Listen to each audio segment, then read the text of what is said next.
Hi hello नमस्कार, मी आपणा सर्वांची लाडकी सानिया। तर आजचा व्हिडिओ बनवण्यामागचं कारण असं आहे। तर आजच्या व्हिडिओमध्ये मी अशा गोष्टी सांगणार आहे जे की तुम्हाला पण त्या गोष्टींचं जरासं हे व्हावं की आयुष्यात काही गोष्टी करताना निगेटिव्ह विचार म्हणा किंवा निगेटिव्ह गोष्टी, निगेटिव्ह कमेंट्स अशा येत राहतात आणि त्या कमेंट्सचा आपल्यावर काहीच काय बोलतात ना त्याला, की आपण त्या गोष्टींकडे लक्ष नाही दिलं पाहिजे।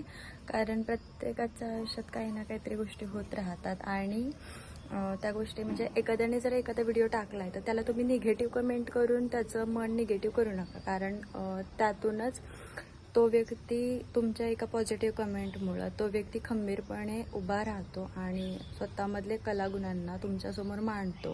की एखादा व्हिडिओ टाकते म्हणून उगाच टाकत नाही, तर त्याची आवड जपण्याचा प्रयत्न करत राहतो तो माणूस।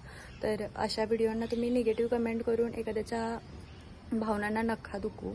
आणि खरं म्हणायला गेलं तर निगेटिव्ह विचार असतात किंवा निगेटिव्ह थिंकिंग असेल तुमचं म्हणा, तर अशा गोष्टींना जरासं तुम्ही हे करा की निगेटिव्ह विचार म्हणा, निगेटिव्ह थिंकिंग, एखाद्याबद्दल निगेटिव्ह विचार करणं, एखाद्याला निगेटिव्ह कमेंट करणं, ह्या गोष्टी बंद करा। कारण एखाद्याच्या लाईफमध्ये अशा गोष्टी घडत राहतात आणि एखाद्याची आवड असते की एखाद्याला आवडते म्हणून ते व्हिडिओ टाकत राहतं, व्हिडिओ हे करत राहतं।